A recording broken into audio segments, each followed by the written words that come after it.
It was one of those calm and peaceful evenings where the sky turned a deep shade of purple as the last rays of sunlight disappeared behind the mountains.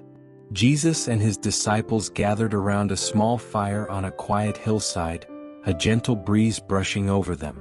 The day had been long, filled with teaching, healing, and walking through dusty roads. The disciples were not only physically tired but also emotionally drained. Despite their efforts to share Jesus' message, they had encountered criticism, rejection, and skepticism from many people. Peter, who often spoke first, couldn't hide the worry on his face any longer. He leaned forward and looked at Jesus, who sat quietly by the fire. "Master," Peter said, his voice tinged with frustration, "we have been doing all that you've asked. We have shared your words, healed the sick, and preached the good news. But still, so many turn away from us. They don't seem to listen or understand. Are we failing? Are we not doing enough?" The other disciples, though silent, mirrored Peter's feelings. They were discouraged and uncertain, wondering whether their efforts were in vain. John, typically the most reflective, stared into the fire, his thoughts heavy with doubt. Andrew and James exchanged glances, their minds burdened with questions they dared not speak aloud. Even Thomas, who had always wrestled with doubts of his own, seemed more solemn than usual. Jesus, noticing the weight of their concerns, smiled softly. He had a deep understanding of their struggles, but he also knew that their journey was not about immediate results or validation from others. With a gentle tone that instantly drew their attention, he said, "Let me tell you a story." The disciples immediately fell silent, knowing that when Jesus spoke in parables, it was always to reveal a deeper truth. In a distant valley, surrounded by towering mountains and gentle rivers, there was a quiet village where people lived in harmony with the land. Among the villagers was a man named Micah, a gardener of great skill and passion. Micah's garden was famous throughout the village for its breathtaking beauty. His flowers bloomed in every color imaginable, vivid reds, soft blues, and radiant yellows, and his fruit trees bore the juiciest, sweetest fruits. His garden was a paradise, not just because of the plants themselves but because of the love and care Micah poured into his work every day. To Micah, tending his garden was more than a task. It was a way of expressing his love for life, for nature, and for the Creator who had given him the gift of the earth. Every morning, Micah would rise before dawn to water the plants, prune the bushes, and check the soil. His hands were always stained with dirt, but his heart was light with joy. The villagers admired his dedication, and many would stop by just to walk through his garden, marveling at the beauty he had created. However, despite all the admiration his garden received, Micah often felt a quiet emptiness in his heart. There was something more he longed for, though he couldn't quite name it. Every day as he walked through his garden, he would feel the nagging sense that something was missing. His flowers bloomed perfectly, his trees bore fruit in abundance, and yet, there was a void he could not fill. One morning, as Micah was tending to a patch of roses near the edge of his garden, he heard something unusual, an enchanting melody that seemed to drift through the air. It was soft at first, but as he listened, the song grew clearer, more beautiful. The music filled his garden with a kind of magic he had never experienced before. It was the song of a bird, but no ordinary bird. The notes were so pure, so full of joy, that it felt as if the song itself was touching Micah's soul. He looked up and saw a small brown songbird perched on a branch of the tallest tree in his garden. The bird was plain in appearance, with no striking colors or features, but its song was extraordinary. Micah stood frozen in awe, listening to the melody. The song wasn't just beautiful, it was full of life, carrying with it the joy, sorrow, and mystery of the world. As the songbird continued to sing, Micah's heart swelled with a happiness he had never known before.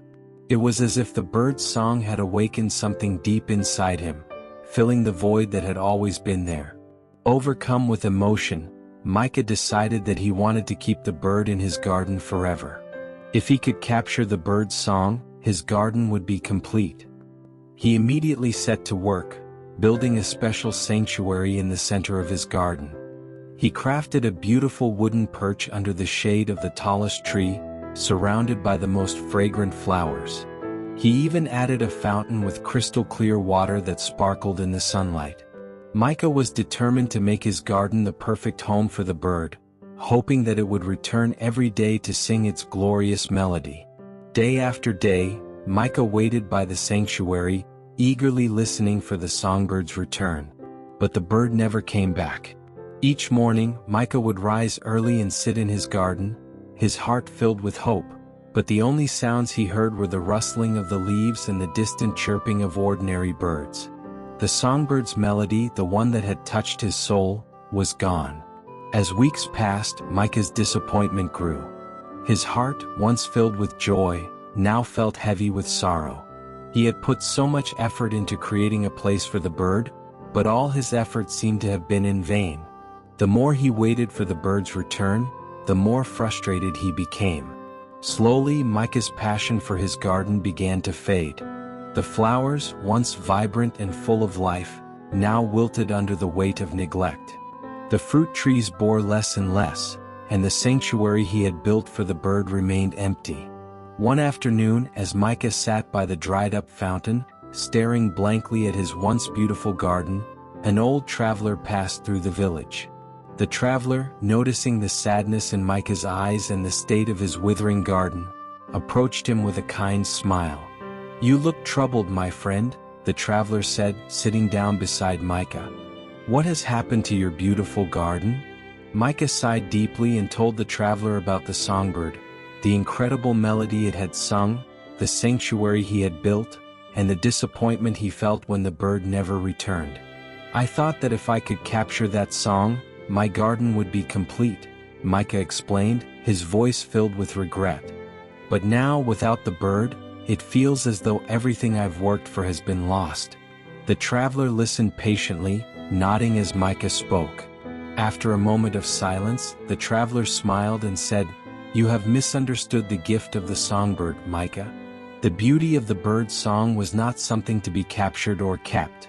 It was an expression of the bird's heart, something it shared freely with the world. The bird did not sing for you alone. It sang because it was in its nature to sing. The melody was a gift, not something to be possessed." Micah frowned, confused. "But how can I bring that beauty back to my garden?" he asked, his voice trembling with emotion. "Without the bird's song, it feels so empty." The traveler knelt down and touched the soil, feeling its warmth between his fingers. "The beauty you seek is not in the songbird's return. It is in your heart, Micah. Your garden was never about the bird. It was a reflection of your own love, your own creativity, and your own connection to life. The joy you once felt came from the act of creating, from tending to the flowers and trees, not from capturing a fleeting moment of beauty. You cannot force the bird to return, but when you open your heart again, when you care for your garden with love, the beauty will come back in its own time and form." Micah sat in silence, absorbing the traveler's words. For the first time in weeks, he felt a spark of hope. He realized that he had been so focused on trying to recapture the moment of the bird's song that he had forgotten why he had started his garden in the first place. The garden wasn't just a place for others to admire, it was an expression of who he was, of the love and care he had for the world around him. With renewed determination, Micah returned to his work. He began to care for his garden once more, not out of a desire to impress others or to capture something elusive, but out of a genuine love for the act of creation. He watered the flowers, pruned the trees, and planted new seeds with a sense of peace in his heart. He no longer waited for the songbird's return, for he understood now that the garden itself was enough. It was a reflection of his soul, and that was what truly mattered. As the weeks passed, Micah's garden flourished once again. The roses bloomed with vibrant colors, the lilies swayed gracefully in the breeze, and the fruit trees began to bear fruit once more. The garden was alive with beauty, not because of the songbird, but because Micah had rediscovered the joy of creation. Then one evening, as the sun set behind the mountains and cast a warm golden light over the valley, Micah heard it, the familiar, sweet melody of the songbird. It was faint at first, carried on the evening breeze, but soon it filled the garden, just as it had before. Micah smiled, his heart swelling with gratitude, but this time he did not rush to capture the bird or coax it to stay. He simply listened, allowing the beauty of the song to wash over him, knowing that it was a gift to be cherished in the moment, not something to be possessed. As Jesus finished the story, the disciples sat in thoughtful silence. The fire crackled softly, and the night air was filled with the faint sounds of the countryside. Each of them was deeply moved by the story of Micah and the songbird, for they too had been struggling with their own desires to capture success, to hold on to something tangible that would prove they were on the right path. John, who had always been sensitive to the deeper meanings of Jesus' words, was the first to speak. "Master," he said softly, his voice full of emotion, "I think I understand now. Like Micah, we have been trying to capture something that cannot be possessed. We have been focused on how others receive our message, on trying to make people listen, rather than simply expressing the truth that is in our hearts." Jesus smiled at John and nodded. "Yes, John. Micah's garden was a reflection of his soul, just as your words and actions are a reflection of the love and truth within you. The songbird's beauty was not something to be kept or controlled, and neither is the message you carry. Your purpose is not to make others accept or understand. Your purpose is to express the truth with love, to tend to the garden of your soul, and to trust that the beauty of your message will reach those who are ready to hear it." Peter, who had been grappling with feelings of frustration and rejection, spoke next. "But Master," he asked, his voice tinged with vulnerability, "what about those who mock us, who turn away from your message? How do we continue when it feels like we are failing, like our efforts are not enough?" Jesus looked at Peter with deep compassion, understanding the weight of the burden he carried. "Peter," he said gently, "the songbird's song was not for Micah alone. It was for the world. In the same way, the truth you carry is not just for those who accept it easily. It is for everyone, even those who may not understand it right away. You cannot force others to hear your song, but you must continue to sing it. Trust that in time, the melody will reach those who need to hear it." Peter nodded slowly, tears welling in his eyes. He had been carrying the weight of rejection, but now he understood that his role was not to control the outcome. His role was to be true to his calling, to express the love and truth within him, regardless of how it was received. As the fire burned low and the night grew darker, the disciples felt a profound sense of peace settle over them. Jesus had reminded them of the simplicity and beauty of creative expression, that their mission was not about gaining approval or controlling how others responded to their message. It was about letting their hearts express the love and truth that God had placed within them. They realized that they too were like Micah, gardeners of the soul. Their lives, their words, their actions were like flowers blooming in a garden, each one a reflection of the love, joy, and truth that resided within them. They didn't need to strive for perfection or worry about how their message would be received. They only needed to be true to themselves, to create and share from a place of love and trust that their work would touch the world in ways they couldn't always see. Jesus' story had touched them deeply, and they knew that this lesson would stay with them for the rest of their lives. They had learned that their greatest gift to the world was not in the results they achieved, but in the authenticity of their creative expression. Like the songbird's melody, their message was a gift to be shared freely, without the need for control or recognition.